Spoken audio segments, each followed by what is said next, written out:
I love Pokemon. I played all the mainline games, and I like a lot of the spin-offs. Even with the amount of controversy the series has now, I still love Sword and Shield, but that's not what I'm talking about today. I don't really remember why I bought Pokken. It looked fun. I skipped it on the Wii U, so I decided to buy it on Switch. Like lots of Wii U games, it was ported to Switch with new enhanced features. Let's talk about this game that has been mostly overlooked. Pokken Tournament is a half 2D, half 3D fighting game. You play a specific Pokemon and you could choose supporting one to help you in battle. The stages you fight on have different sizes, and what sets this game apart is if you hit a strong attack, the game switches from 2D to 3D and vice versa. This is very interesting because making a 2D and 3D fighting game that can change on a whim is interesting. It makes it change strategies because 2D and 3D fighting games are very different. I like this. I can't think of any other fighter that does this. It makes it unique in its own way. Let's talk about the Pokemon, the fighters. There are some expected ones like Pikachu, Gengar, and Mewtwo, but there are some weird ones like Suicune and Chandelure. All the characters play great in my opinion. They feel really nice and smooth. Not all Pokemon use moves that they have in the game. A lot of them use physical punches and kicks, but they all have attacks based on their moveset origins, like with Braixen and her wand and Pikachu and his tail. I mostly stick with Braixen and Lucario. To be honest, there aren't really any Pokemon I love in this game. Probably just Braixen. Even though I don't like a lot of Pokemon here, they are fun to play. The gameplay is really solid, but the main gimmick is switching from 2D to 3D after a strong attack. This game nearly isn't as simple as Smash Bros. And has their own combos for each character. It feels really fluid and nice to run around the 2D section, but it's kinda limited. It's more like a traditional fighter in a sense, pulling off combos and such. Before you go into a match, you select a set of support Pokemon and fill in the gauge that can do additional attacks, heal you, or buff your stats. The grandiose move you use is from your synergy gauge. You are buffed for a short period of time and can use one big, powerful attack. You can block it though, so it isn't free damage. Overall, this game is different mechanically, but it still feels like a fun, modern fighter to play. In terms of modes, it's basically all fighting matches, but with a few different things. My Town is a place where you can set things like player profile, titles you unlock for people to see online, and extra online settings. You can buy clothing with cash you earn from the game. There's nothing much here. You don't visit this place a lot. Single battles where I spent a lot of my time. You just fight AI. It's just a basic versus computer match. Nothing special, but good for practice. You can set different rules like time limit and how many rounds till victory. The mode I play the most is 3 on 3. You choose 3 Pokemon and each Pokemon is a different life, kinda like Squad Strike from Smash Ultimate. Speaking of, practice mode. It exists, like any other fighting game. You can go through the tutorial again, and there's also free training against bots. The Action Dojo makes you go through specific movements, trying to teach you actions and learn the character. It really helps you learn the movement of the character. In the Combo Dojo, it teaches you combos to do, and you learn how to execute them. I picked up some of the combos from learning the game, but I found out some more that I had no idea about. Wireless battle is just what it sounds like. You and a friend who also have a Switch and copy of the game can play without being on the same console, which I'll get to why that's a plus in a minute. You can use all the same rules you could in single battle.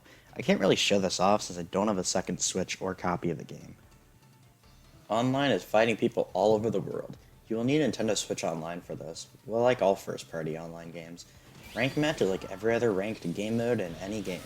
You have a rank and winning matches gives you points while losing loses points. Pretty simple concept. Friendly match is just casual matches online. Nothing special. You can set the rules what country you're matched in, or whether to choose solo or team battle, or have a code so you can have friends join you. Group matches are sort of like tournaments from Mario Kart. You can as a group of people fight for points. I've never joined one and there aren't any active ones that I could find, so moving on. Ranking shows your online rank and replay shows your previous battles. Pretty standard stuff. I think online works really well. I've never had a disconnect and I've been able to find matches quickly. That's something a few Switch games can't say. Local battles, 2 players on the same console. You can set rules like the previous 2 modes. The thing is, split screen is really weird. You have 2 ways to use it. You can have the screen split in half and one character on each side with your perspective. But when you're in 2D, it looks weird since they overlap, and there isn't much space to see or be aware of your surroundings. But it's not like there are hazards on these stages, but still. The other way is to have the game displayed normally, but the player too has to play in this weird state where you're in the back. You're at a disadvantage because of the perspective. This is a unique way to do this. It's not ideal, but I don't really know what other options they could have used with the limited amount of space they have on screen and the way a 3D fighter works. Daily challenges is a nice mode. I wish more fighting games had stuff like this.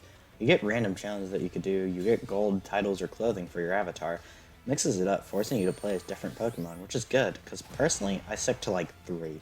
It's fun to see what the daily reward is. Some of the challenges were a bit hard for me, probably since I don't play Pokken a lot and I'm not very good at the game. Now the biggest single player mode, and probably the closest to a story mode, is the Farum League. There are different tiers in the league, and you start with the lower ones and work your way up. Matches are like tournaments. You win matches to fight other players who won their matches. Even if you lose, it's set up to see who got the most wins and determines your placement based on that. At the end of the tournament, you have one final match, and the win makes you move up a league. Rinse and repeat.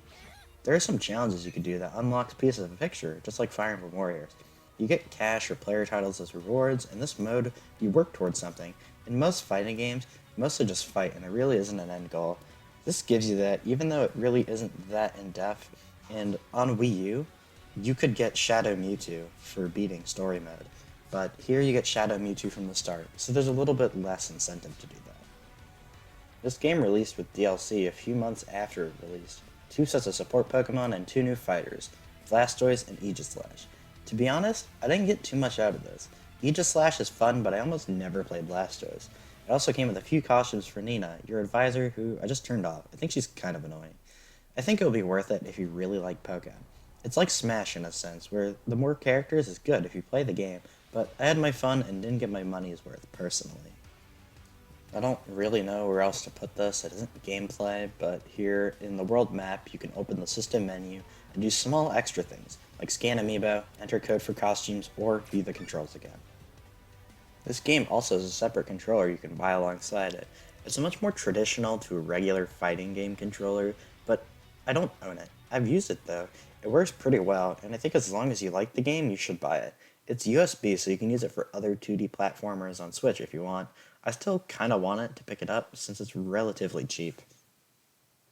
Pokken was a good time. I just didn't get as much time out of it as I wanted to. If you're into fighters, I'd say give it a go. But if you only had one option of a fighting game, most people would choose Smash Ultimate. I would even choose Smash Ultimate. That game has a lot more content and things to do. I wish Pokken got more recognition. I love Pokemon. This was an interesting take on the spin-off. It was overlooked on Wii U since no one owned that platform, as well as on the Switch since most people weren't talking about it because they were playing Breath of the Wild or Mario Odyssey or Splatoon. It has still a really active community, which is good. Overall, Pokken is a good, fun fighting game, but with no goal or incentive to keep playing unless you want to get better, which is my main issue with most fighting games, a reason to come back. Other than the Farum League, there's not one big goal I'm working towards. It's more of a hardcore game, but it makes those fans happy, and that's great. I just wish the popularity of Pokemon and people not talking about it as much was a bit disappointing. I think this game is a great game to play if you love fighting games, probably if you're into Pokemon too, but if you're not into either, you probably won't like it. Thanks for watching. Trying to up the quality of my videos and trying to make improvements like a better thumbnail. Sorry I couldn't stream these last 2 weeks, my schedule really didn't work out and hopefully I can do it tomorrow. Thank you all for watching, and I will see you tomorrow for the stream and next week for a new video. Bye.